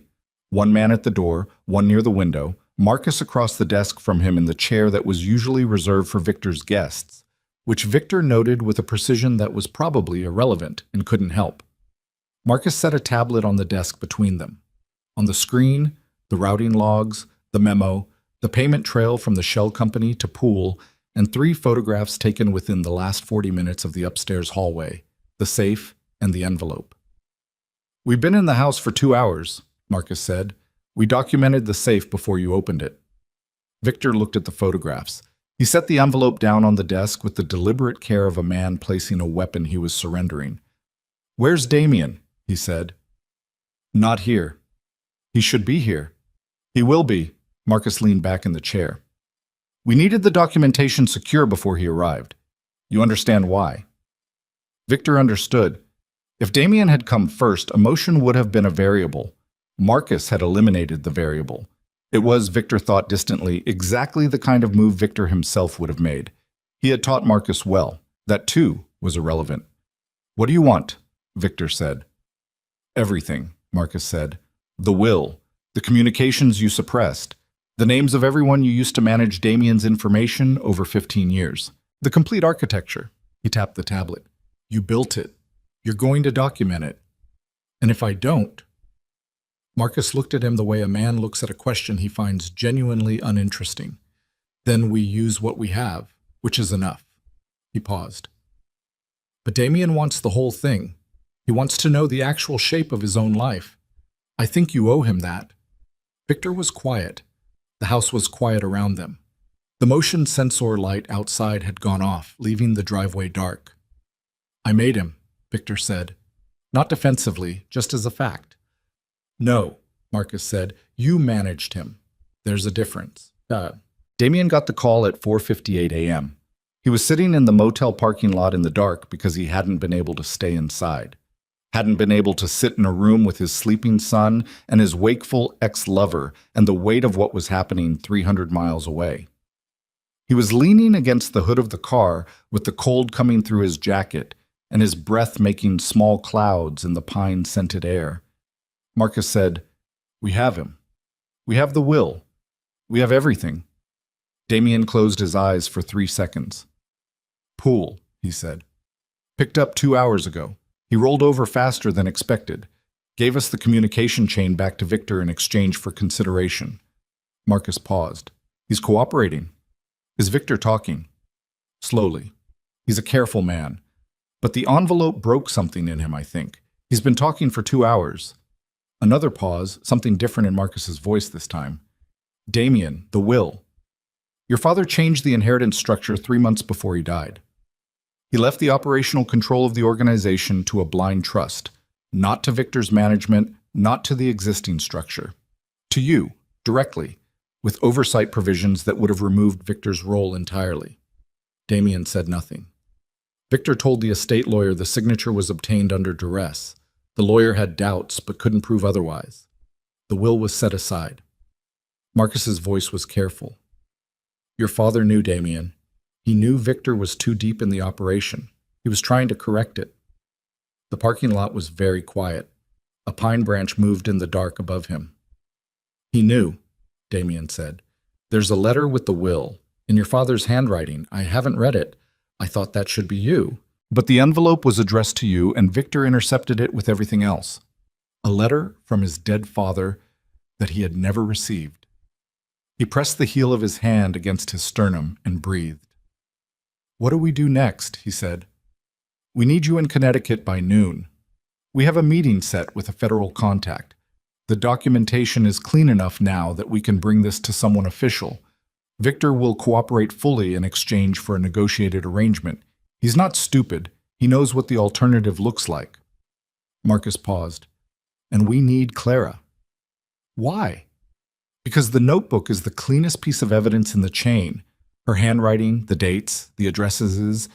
It's independent corroboration that predates anything we found in the system. A defense lawyer could challenge the digital records. They can't challenge 31 letters in a green notebook." A beat. "And because she deserves to be in the room." He went back inside. Clara was awake, which he had expected. She was sitting at the small desk with the room's notepad in front of her and a pen she hadn't been writing with, just holding, the way people held objects when their hands needed something to do. She looked up when he came in. Elliot slept. Damien told her. All of it. Marcus's call, the will, the letter, the federal contact, what they needed from her, and what the day was going to look like. He told it the way he gave information when it mattered, without ornamentation, in order, clearly. She listened. She did not interrupt. When he finished, she looked at the pen in her hand and then set it down on the notepad. "My father's letter," she said. "The one addressed to you." "Yes." "Have you read it?" "No, Marcus has it. I'll read it in Connecticut." She nodded slowly. "When do we leave?" "I need to be on the road by 6. "Elliot." "I know." He sat on the edge of the bed. "I know this is... Clara, I'm not going to ask you to bring him into this. There's a woman in Ashford Bay you trust. You mentioned her. Dottie." "You remembered that?" "Yes." She looked at him. The room was very dim, just the bathroom light coming through the cracked door, and in that light she looked the way she had at 20. Not young, exactly, but unguarded in the specific way that came only at the end of exhaustion when the guard had simply run out of fuel. "Dottie would take him," she said. "She'd take him without questions." "Good." She'd ask questions later, many questions, loudly. "That's fine," Clara almost smiled. "Not quite. The notebook is in the bakery. In the kitchen, behind the loose baseboard panel below the second shelf." She looked at him. "I should have kept it somewhere better." "You kept it," he said. "That's the thing." She picked up the pen again, set it down again. "When this is over," she said. Not a complete sentence. She left the ending open. "Yes," he said. She looked at Elliot. Her son, their son, 8 years old and sleeping with his arm thrown over his face, in the way he apparently always slept, Damien now knew, the way Clara had told him when they were sitting in the dark not sleeping. He always sleeps like he's trying to block something out. I don't know where he got that. From me, Damien had thought. He hadn't said it. "Okay," Clara said. She stood up. "Let me call Dottie." They were on the road by 6:12. Dottie had arrived at the motel at 5:55, which meant she had driven fast, which meant Clara had told her enough on the phone to communicate urgency without specifics. She was a large woman with a loud laugh that she suppressed completely when she came through the motel room door and saw Elliot still half asleep on the bed, and Clara with her jacket on and her jaw set. Dottie looked at Damien once, the way women who had known Clara for a long time looked at the men who appeared in her life. The assessment took approximately 4 seconds. She didn't say anything to him. She sat on the bed next to Elliot and said, "Hey, Bug, you're coming to my place for a bit." Elliot, still half asleep. "How come?" "Because I have waffles and your mom doesn't." Elliot appeared to find this acceptable. He sat up. Clara crouched in front of him. She held his face in both her hands the way mothers held their children's faces when they needed them to hear something and also needed not to show what the saying cost them. "I'll be back tonight," she said. "Tomorrow morning at the latest." "Is this about my dad?" Elliot said.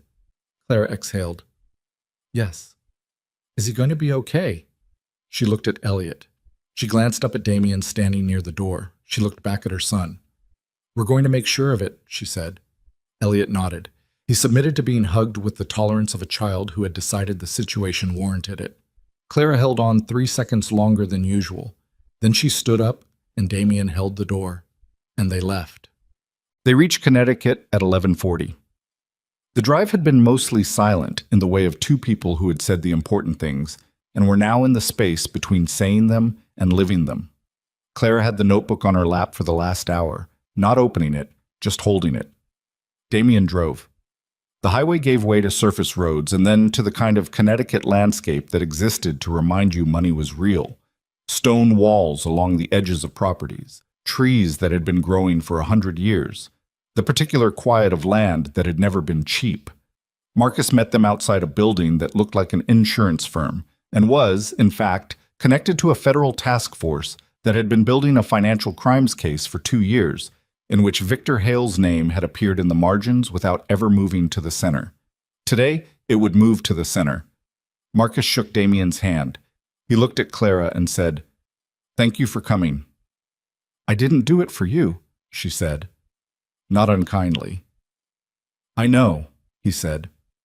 Inside a conference room, 4 people Damien didn't recognize, and 2 he did. Documents spread across the table, the particular fluorescent cleanliness of official spaces. Clara set the notebook on the table and sat down, and when they asked her to walk them through it, she did so without hesitation, from the first letter to the last. 31 entries in her own handwriting, dates and page counts and addresses, the geography of a person who had refused to stop trying. Damien sat beside her and listened to her describe 9 years and 20 minutes, and did not look at his hands. At 1:15 they took a break, and he stepped into the hallway, and Marcus came with him and handed him a plain envelope, his name on the front in his father's handwriting.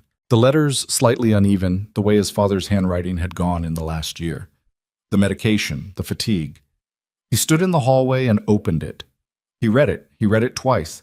He stood there with the paper in his hands and the hallway empty, and Marcus at the far end giving him the distance he needed, and he understood, reading his father's words, that Edward Cross had seen Victor clearly and had not been able to stop it in time, had tried to correct it through the will and the letter, and had trusted those documents to a man who had spent 15 years making himself indispensable precisely because he could not be trusted. His father had written, "I'm sorry I didn't see it sooner. You deserved better than what I left you with. The organization, the structure, the people around you. I built it with the wrong man at the center, and I could not remove him without your mother knowing things I could not let her know. Forgive me. Build something cleaner. Build something cleaner." He folded the letter. He put it in his jacket pocket against his chest. He stood for a moment with his hand flat over it. Then he went back into the conference room and sat down, and they kept going. Victor arrived at 2:30. He came with a lawyer and without the composure that had defined him for as long as Damien had known him. He looked, for the first time in 15 years, like an old man. Not in the physical sense. He had always been technically old, but in the sense of someone whose scaffolding had been removed. He sat across the table from Damien, and for a long moment neither of them spoke. The lawyers spoke. The federal contacts spoke. Documents moved across the table. Victor's lawyer whispered things in his ear, and Victor nodded without appearing to hear them. Then he looked at Damien. "I thought I was protecting you," Victor said. Damien held his gaze. "I know you did. The woman, I thought she was—" "Don't." Damien's voice was very quiet. "Don't tell me what you thought she was. Don't explain it to me." He leaned forward slightly. "I've read my father's letter. I've read 31 entries in a notebook kept by a woman who spent 9 years believing I abandoned her and my son. I've read a memo where you described that woman as a complication you handled." He paused. "I don't want your explanation. I want your signature on everything Marcus has put in front of you." Victor looked at the table. He was quiet for a moment. "The organization," he said, "what's left of it, is not your concern anymore. Damien, sign the documents, Victor." Victor looked up at him one more time. Damien looked back. He felt nothing particular, which he supposed was its own kind of answer. No rage, no grief, just the flat clarity of a person standing on the other side of something that had already happened and could not be unhappened. Whatever he had felt for Victor, whatever the 15 years had built, it was still there somewhere, but it was underneath something heavier now, and it would stay underneath. Victor picked up the pen. He signed. Clara sat 2 seats down and watched him sign and said nothing. Her hand was flat on the notebook. Her face was the face of someone watching a debt get settled. Not satisfied exactly. Just finished. At 3:45, one of the federal contacts stepped out and made a call. He came back and said 2 words that moved through the room like a change in weather. "Poole's talking." And that was when Victor's lawyer reached across and put his hand on Victor's arm, which was the signal that things had shifted past negotiation into something else. And Victor went very still, and Damien looked at Clara across the table, and she looked back at him, and the afternoon light came through the conference room windows at a low angle and hit the notebook on the table, and the dust in the air, and the water glasses, and all the documents that were ending things. And it was almost quiet, almost over, the last moment before the last move. And then Victor said something to his lawyer that nobody else could hear, and his lawyer's expression changed, and he stood up and said, "My client has one more piece of information he wishes to provide in exchange for a modification of the current arrangement, It concerns a communication from 9 years ago that has not yet been entered into evidence. The room went still. Victor reached into his jacket and placed a second envelope on the table. Older than the other documents, the paper slightly yellowed, the handwriting on the front unmistakably Clara's. She made a sound, barely audible, the sound of someone who had stopped expecting something so long ago that being handed it back felt like being handed a piece of herself she'd forgotten was missing. She reached across the table and picked it up before anyone could stop her, before the lawyers could say anything about chain of custody or evidence handling, and nobody did stop her because the room understood, in the way rooms sometimes understood things without anyone saying them, that this was not a legal document first. It was a letter. Her letter. Written in her own hand 9 years ago and never received and never answered and kept by a man who had understood its value as leverage and miscalculated, finally, that its greater value was as a confession. She looked at the handwriting on the front. Her own name, return address, the Boston apartment on Clement Street that she had left and never gone back to. Damien's name on the front, his address at the time, the Hanover Street office, because she hadn't had the residential address yet. She remembered writing it. She remembered the pen running low and pressing harder to make the ink hold, and thinking she needed to find a new pen, and thinking that was an absurd thing to think while writing the most important letter of her life. She set it down. She did not open it. Not here. Damien was looking at it. Then at her. His jaw was tight. "That's the last one," she said. Her voice was even. "February. I told you in that one that I was leaving Boston, that I wasn't going to write anymore." She looked at Victor. "You knew after that one that I was gone. That's why you stopped worrying." Victor said nothing. "That's why you felt safe," she said, "because I stopped." The room was very quiet. Damien stood up. He put both hands flat on the table and looked at Victor with the expression of a man who had made peace with something and was now on the other side of the making. "We're done here," he said to the federal contact. "Whatever arrangement his lawyer is negotiating, finalize it without me. Marcus has authority to sign on my behalf." He looked at Clara. She picked up the notebook and the letter and stood.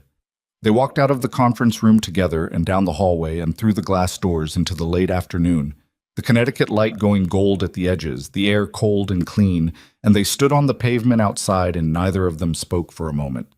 Then Clara said, "I want to call Elliot." "Yes," he said. She called. Elliot answered on the second ring and said Dottie's waffles were actually very good, and asked when she was coming home, and she said tonight, definitely tonight, and her voice was steady all the way through it. She ended the call. She looked at the letter in her hand. "I'm going to read this later," she said, "when I'm somewhere quiet." "Okay?" "Not tonight. Tonight I just want to go home." Damien looked at her. The gold light was on her face, and she looked tired in the way of someone who had been carrying something for a very long time and had just, in the last hour, been allowed to put it down. "Then let's go home," he said. She nodded. And for the first time in 9 years, the word meant the same thing to both of them. They drove back to Ashford Bay in the dark. Claire sat in the passenger seat with the letter in her lap and did not open it. She watched the highway lights pass overhead in long intervals, each one briefly illuminating the interior of the car and then releasing it back to dark. And she thought about nothing in particular, which was the closest she had come to rest in 3 days. Damien drove. He didn't put music on. He didn't fill the silence with anything, which she had forgotten about him. That he understood silence as its own form of company, that he had never been the kind of man who needed to cover quiet with noise. She had forgotten a number of things about him. She was beginning to remember them, which was its own kind of complicated. 2 hours outside of Ashford Bay, she fell asleep without meaning to. She woke to the car stopped and Damien's hand on her arm, light, not demanding. The motel parking lot. The same pine trees, the same cold air when she opened the door. "You didn't have to stop here," she said. "It's 2 in the morning, he said. "We're not driving into town at 2 in the morning. She looked at the motel. She looked at him. "1 room or 2, she said. He looked at her steadily. "That's your call." She thought about it for longer than she expected to. She thought about what it would mean and what it wouldn't mean, and whether meaning mattered right now or whether right now she just needed to sleep somewhere she didn't feel alone, which was a different thing entirely from being in love with someone, which was a different thing from trusting someone, which was a different thing from forgiving them, and she was clear-eyed enough at 2 in the morning after 3 days of crisis to know the difference.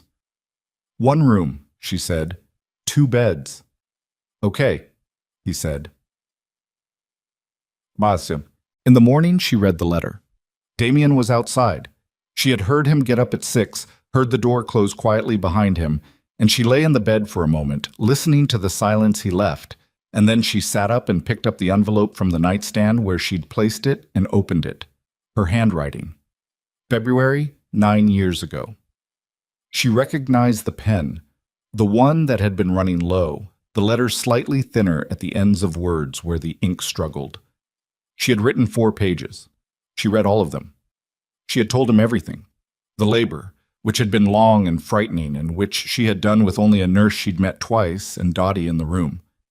The baby, who had arrived at 4:17 in the morning looking like something ancient and furious and entirely himself. The particular dark shade of his eyes, which she had described in the letter as being exactly like his father's, because she had been 22 and exhausted and still in love, and she had not yet learned to edit those things out. She had written, "I named him Elliot because it was the name you told me once your grandfather had, the one you said you always liked, and I thought even if you never come back, he should have something from you that he can't see but still carries." She folded the letter carefully and put it back in the envelope. She sat for a moment on the edge of the bed with the envelope in both hands. Outside the window, the pines were dark green against a gray morning sky, and a bird was doing something repetitive and unmusical in the branches. She thought about 22-year-old Clara, who had been so sure he would come, who had written 31 letters because giving up had felt, at the time, like a kind of death she wasn't ready for. She thought about 23-year-old Clara, standing at the mailbox in the rain with the last one, finally ready, finally letting go, the specific weight of that release.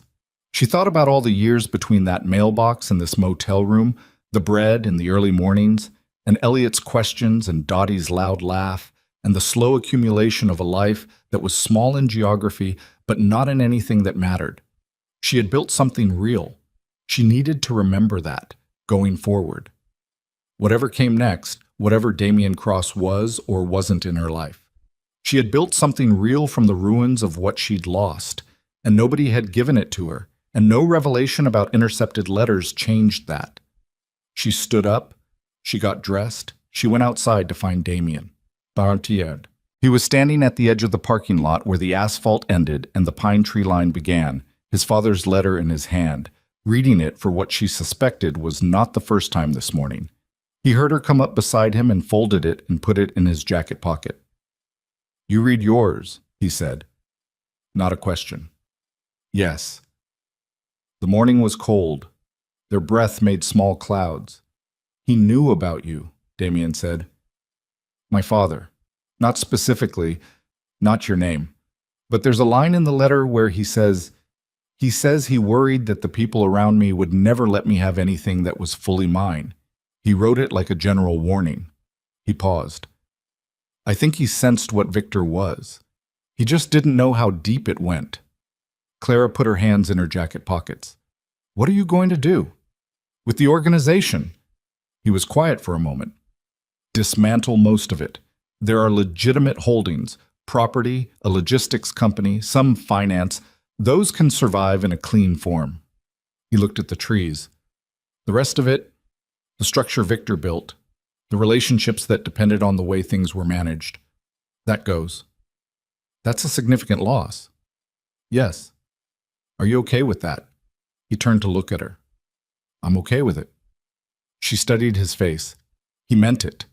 She could see that he meant it, which was not something she had been certain of until this moment. Whether he was capable of letting go of the thing that had defined him, whether the power was load-bearing in a way he couldn't survive removing. She had worried about that, quietly, in the hours between falling asleep in the car and waking up in the parking lot. She had worried she was watching a man perform willingness without actually possessing it. He possessed it. She could see it in the set of his jaw and the steadiness of his eyes, the quality of someone who had made a decision in the dark and was still holding it in the light. "Okay," she said. Okay, he said. They stood there for another moment. Then she said, let's go get our son. She said. Dottie opened the door before they knocked. She had, Clara suspected, been watching from the front window because Dottie was not a person who waited for things to come to her when she could watch them approach first. She stood in the doorway of her house on Birch Street with a dish towel over her shoulder and looked at Damien the way she had looked at him in the motel room, that 4-second assessment, except this time it lasted longer and ended differently. You must be the father, Dottie said. Yes, Damien said. You look like him. I know. Dottie looked at Clara, a full, complex look that covered 3 days of events in approximately 1 second, the way long friendships could.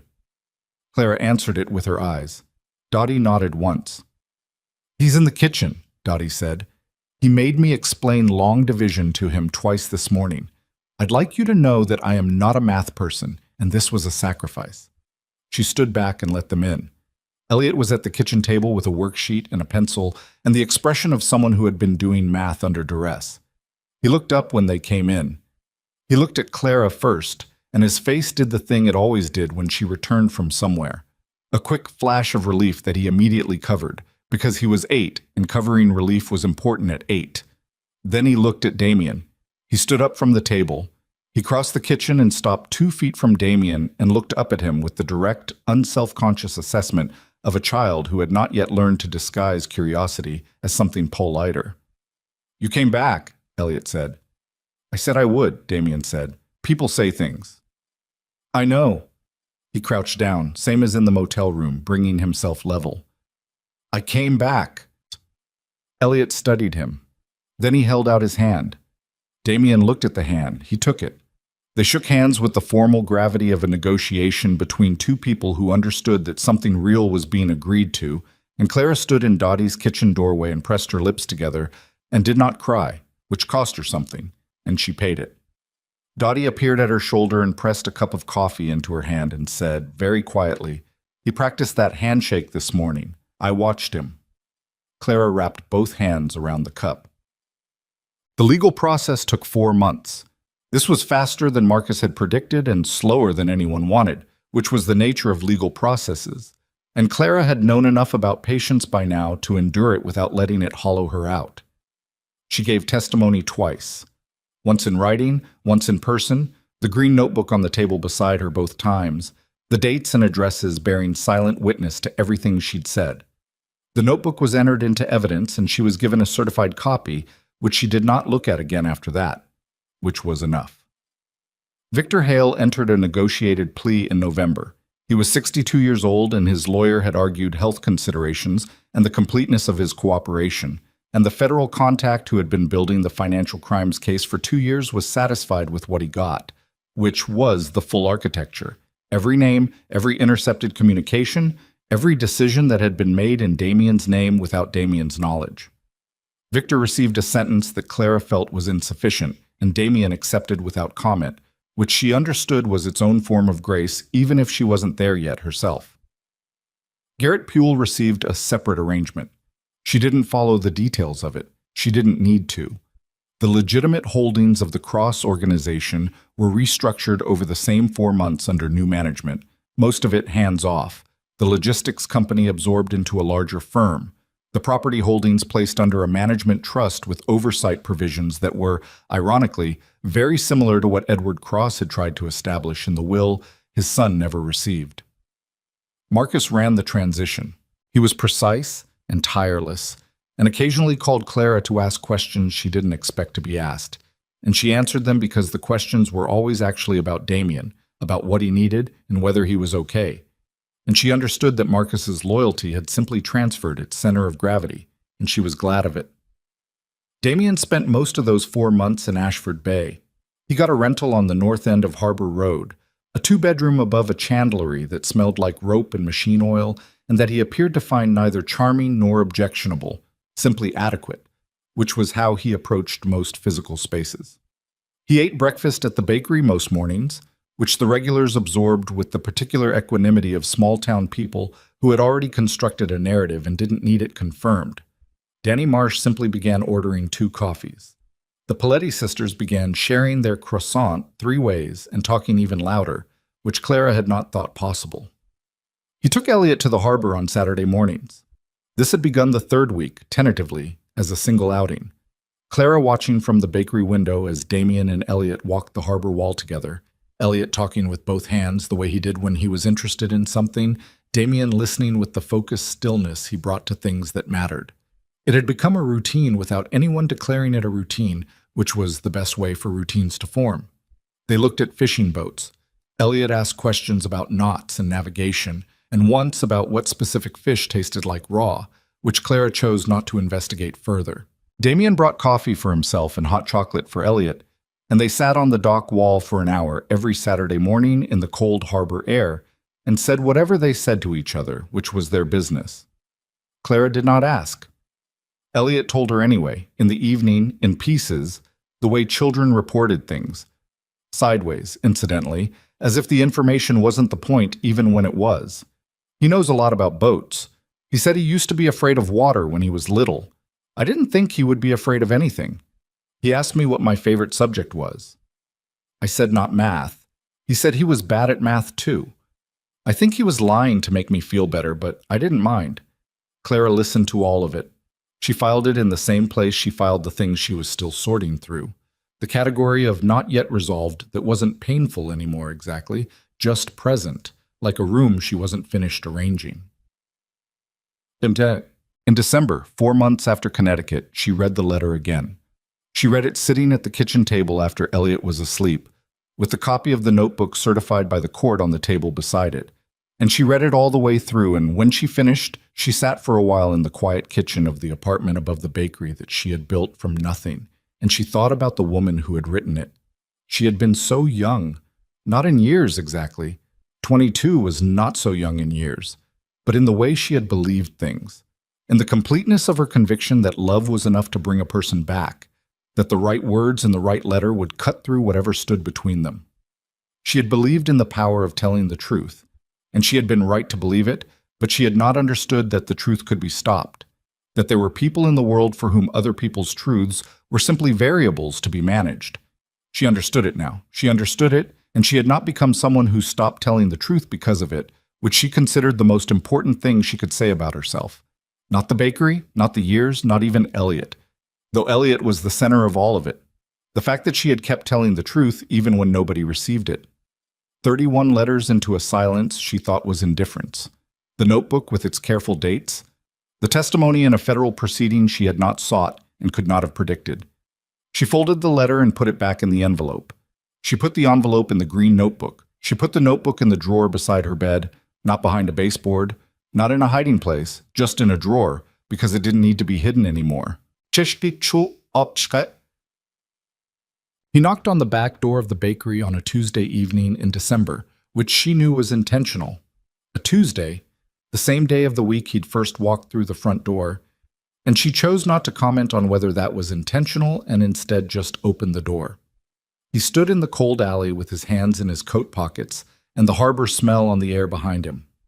"I want to talk about what happens next," he said. "I know," she said. She held the door open and he came in and she made coffee, and they sat at the prep counter in the kitchen, and the bakery was dark and quiet around them, and outside the harbor moved in its own slow rhythm, indifferent and steady. "I'm not leaving Ashford Bay," he said. She looked at him. "That's a large thing to say." "I know what I'm saying. You have a life in Boston, what's left of it. Marcus can run what's left of it. He's been running it for 4 months. He held his coffee cup. "I want to be here. I want to be here for Elliot. I want to—" He stopped. "I'm not asking you to decide anything tonight. I'm not asking you to trust me in a way you're not ready for. I'm just telling you that I'm staying." She looked at him for a long time. She thought about what trust was, really. Not the feeling of certainty, because she had learned better than to wait for that, but the decision to act as if. To proceed on the available evidence. To take the information you had and make a bet with it, knowing the bet might not pay, knowing the cost if it didn't, and making it anyway because the alternative was staying still, and staying still was the one thing she had promised herself she would never do again. The available evidence. A man who had driven through the night to get her son from school. A man who sat on a dock every Saturday morning in the cold and listened to an 8-year-old talk about fish. A man who had burned down the structure of his own life because the structure had been built on a lie and he would not maintain it once he knew. A man who had crouched to eye level in a motel room and answered her son's question, "Do you actually want to be here?" without hesitation. The available evidence was considerable. "I know you're staying," she said. "You've been staying for 4 months." He looked at her. "I'm not there yet," she said. Not unkindly, clear. "With whatever you're asking, I'm not there yet, but I'm..." She turned her coffee cup on the counter, a slow rotation. "I'm not closed." "Okay," he said. "Okay," she said. They sat in the kitchen for a while longer, not filling the silence, letting it be what it was. Not empty, not full, just the space between two people who had found each other again on the other side of something enormous and were learning, carefully, what it meant to be in the same room without armor. The bakery opened at 6 in the morning. This had been true every day for 8.5 years, and it was true the morning after that conversation, and the morning after that, and it would be true tomorrow and the day after. The ovens came on at 5. The dough that had been proving overnight was ready by 5:30. The first tray went in and the smell of bread moved through the small building the way it always did, slow and warm, reaching the front room before the lights were fully up. Elliot came down at 6:45 on school mornings and ate at the prep counter before heading upstairs to get his bag. He had started sitting on the high stool rather than the low one, which she noted without comment as the kind of small change that meant something was shifting. He was growing. He would keep growing. He would be 9 in the spring, and then 10, and then 15, and then something she couldn't picture yet, and every step would be made on the foundation of the 8 years she had given him, the stability she had built from nothing, the bread and the early mornings and the harbor town that had become home because she had chosen to stay. On a Thursday in December, Damien was at the counter when Elliot came down. This had happened before, in the past weeks. Elliot had stopped registering it as unusual, which was itself a kind of usual. He sat on the stool and accepted the half of a morning roll that Clara put in front of him, and looked at Damien with the considering expression of someone who had something to say and was deciding whether to say it. "You were here yesterday," Elliot said. "Yes," Damien said, "and the day before."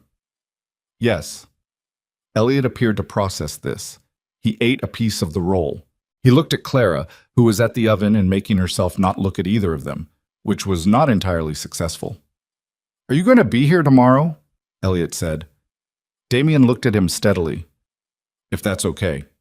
Elliot considered this with the gravity he brought to all significant questions. He picked up another piece of the roll. He looked at the counter for a moment. Then, "It's okay." He finished his breakfast. He went upstairs to get his bag. His feet on the stairs, the familiar sound of it, the particular weight of a child moving through a house. Clara set the second tray on the rack and stood with her back to the oven, the warmth against her shoulders. Damien looked at her. She looked at him.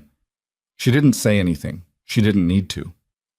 Outside, the harbor was coming up silver with the first light, the water flat and quiet, the fishing boats moving out along the channel the way they moved every morning, steady and purposeful and unhurried, doing the thing they were built for.